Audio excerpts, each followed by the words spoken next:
Jood bura momiyore nying mar Kenya Moja kotelnegi kod seneta ma Nairobi Edwin Sifuna ogolo siem ne jatend migao mar thieth Aden Duale mondo ogwe tawo e bwo seche 24 kochakore nyoro, ma ka ok kamano to gibiro chwalo ng'ur margi mar thiche oko e apisi. Gilero ni mibadhi osekwako okumba mar thieth mar SHA, gino makoro miyo nyaka ogwe tawo. Bende giseyo jatend migao no, tend SHA kod moko kuom jotelo e midhiero mokwako chudo mag SHA. SHA is not a reform.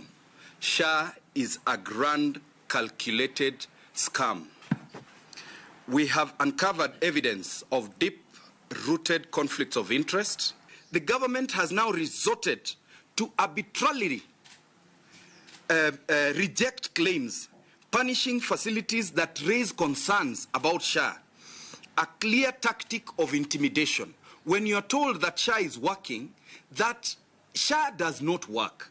As we resume from recess, we want to put together a commission of inquiry so that we get to know how much money has been scammed from Kenyans through these schemes.